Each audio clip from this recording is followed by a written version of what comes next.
Jack suffered from a severe psychological disorder. Hurting others was the only way he felt relief. His mother, desperate to save him, hired a top psychiatrist, no matter the cost. After several sessions, the doctor finally traced Jack's trauma to its roots. One day, he decided it was time for Jack to confront his deepest fear, so he slipped a drop of hallucinogen into Jack's water. But Jack, always cautious, suddenly insisted, "You drink first." The doctor had no choice. He pretended to add a drop into his own glass, took a tiny sip. He thought he'd won this mental game, but Jack saw right through it. When the doctor turned to grab his notebook, Jack emptied the entire vial into the doctor's cup. The doctor didn't notice. He downed the water in front of Jack, smiling, then reached for his pen. But before he could write anything, a wave of dizziness hit him. His vision blurred, his mind twisted. That's when he saw the empty vial on the desk. He knew, but it was too late. The hallucinations came fast. Jack screamed, "God just stole my arm." Then he ran out, laughing, wild. Moments later, he returned, holding two severed arms. From somewhere, his eyes burned with frenzy. He stared at the doctor. The doctor, overwhelmed by visions, forced himself to focus. Hands shaking, he began stitching. Jack kept laughing, like he was enjoying a game he had complete control over. Finally, the doctor snapped and ran, but his escape had consequences. Jack's wounds became infected, and he had to undergo an amputation. When his mother heard, she broke down. To her, it wasn't the disorder that ruined her son. It was the betrayal, and with that rage, she poured her fortune into one goal: finding the doctor and destroying him.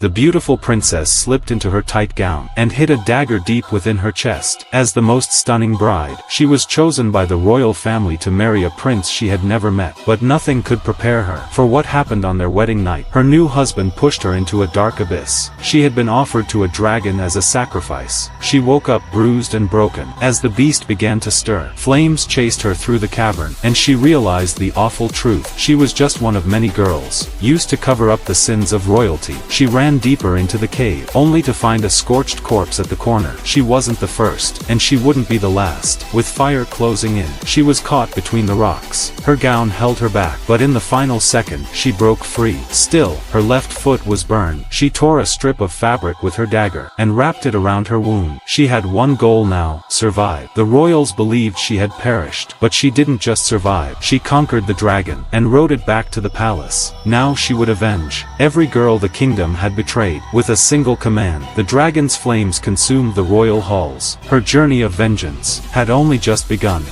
John was a repeat offender. Every day, he'd pick a young woman as his target. Late at night, he'd bring her back to his place. There was a special iron bed waiting. Once he flipped the switch by the headboard, a hidden mechanism would trap his victim, locked down, completely unable to move. Then, he'd raise the weapon in his hand, and she was never the only one. That day, he set his eyes on another girl. Lucy was sitting on a park bench, waiting for her boyfriend. John walked over and sat next to her. When she wasn't paying attention, he sprayed something in her face. Seconds later, Lucy passed out. Right before losing consciousness, she caught a blurry glimpse of her boyfriend, a man in sunglasses, holding a white cane. John noticed him too, but didn't think much of it. Just a blind guy, after all. John brought Lucy back to the same place. When she woke up, she was strapped to that iron bed. The door creaked open. John walked in. He picked up a tool, ready to begin, but something stopped him. Lucy was too calm. No crying, no struggling. She even had a faint smile on her face. That unsettled him. He grabbed a bigger knife, tried to scare her, but Lucy just smiled. She looked him in the eye and said, "You're done. My boyfriend's coming, and he never misses." That set John off. He stormed out of the room, dragged in another woman, strapped her to the bed, and carried out the ritual right in front of Lucy. He wanted to show her who made the rules here, but what he didn't know, the blind boyfriend was already on his way.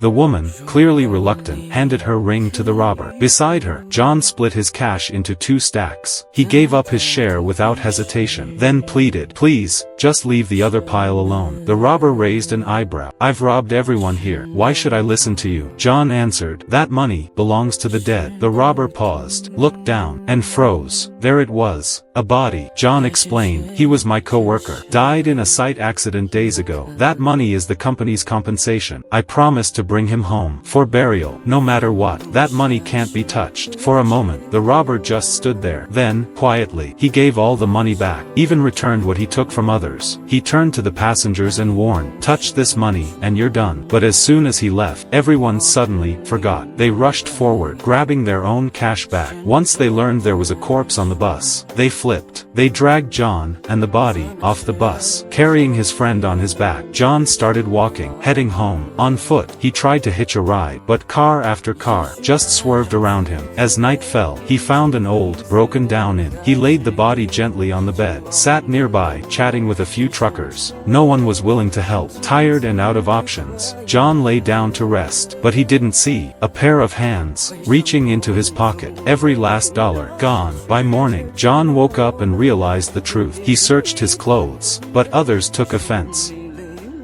Jack and his sister jumped at the same time, just to make sure they were still close. But something felt wrong. They jumped again, and this time, they realized something terrifying. The distance between them was growing, even though neither of them had moved an inch. That's when Jack knew this grassland wasn't normal. He broke into a run, desperate to find his pregnant sister. Her voice felt close, right beside him, but no matter where he looked, she was nowhere to be seen. Then he tripped, scraped and panicked. He pulled himself up, and spotted something in the bushes. It was a dead dog. Even the one creature with the best sense of smell couldn't make it out of here. He started to regret ever stepping in. Just hours ago, they had heard a boy crying for help deeper inside. Jack and his sister walked in, one after another, but not long after that, they lost each other completely. From daylight to sunset, they never crossed paths again. After dark, a strange man appeared in front of her. He said, "If you want to leave, follow me." She had no choice. She went with him. Meanwhile, a young boy showed up behind Jack. In his hand, a dead crow. He was burying it, whispering, "Only a corpse stays in the same place forever. If you want her back, follow me. If you don't, she'll become a corpse too." Jack hesitated, then followed the boy to a giant rock. The boy said, "Put your hand on it. It'll show you everything." At the same time, his sister was following the man through the grass. When she stepped on something, she looked down. It was a woman's backpack, hair peeking out from the dirt beside it. Someone was buried there. She looked up, ready to ask the man, but he was gone. She began to scream, and that's when the real nightmare began. This couple ran a traditional butcher shop. They claimed to sell pork, but the truth was much darker. What they really sold was human meat. First-time customers were shocked by the flavor. It was richer, more tender, addictive. Word spread fast. Lines stretched down the street. Everyone wanted a piece of the special cut. Business was booming. Until one day, everything changed. In the middle of the day, a masked figure burst into the shop, dumped a bucket of red paint on the butcher's wife, and spray-painted a curse across the storefront. Furious, the butcher chased him down, ripped off the mask. A militant vegan. He had been watching them for weeks, and wasn't alone. The butcher was attacked, but he didn't call the police. Instead, he borrowed a shotgun from a friend. The next morning, he parked near a street corner, waiting, watching. As soon as his targets appeared, he floored the gas pedal. The noise was loud, but the revenge was quiet. He dragged the bodies back to his shop, ran them through the grinder. Some went into sausages, some became meatballs. He thought it was over, until the next morning. He opened the freezer, and all the meat was gone. His wife, calmly wiping the counter, looked up and said, "I sold it." Moments later, a returning customer walked in, raving about the taste. He wanted 10 more pounds. Word spread like wildfire. That day, everything sold out. Everyone agreed it was the best meat they'd ever tasted. The butcher realized this was bigger than he'd imagined, but there was a problem. He was out of ingredients. So once again, he picked up his keys and went hunting. Ellie was doing her makeup when she noticed something strange. Her nose could stretch. She pushed it gently, and it popped right back. Shocked, she suddenly remembered the call from minutes ago. The boy she had secretly liked for so long had just asked her out on a date. Overjoyed, she rushed to the mirror to get ready, but then she froze. Right there, on the tip of her nose, a giant pimple. She tried covering it with concealer, but no matter how much she applied, it gleamed like a giant red button. Frustrated, she groaned, regretting last night's chips. Then it got worse. Tiny dents started forming across her forehead from pressing too hard. Panicked, she touched her face again, and gasped. Her features were changing. A gentle rub smoothed her forehead. A tug on her nose made it longer. She looked like a real-life Pinocchio. She stared in the mirror, laughing in disbelief. Then, one squeeze, and it snapped back to normal. Then her eyes fell on a fashion magazine nearby, and a bold idea took shape. She lifted her brows, sharpened her jawline, widened her eyes, sculpted her cheeks.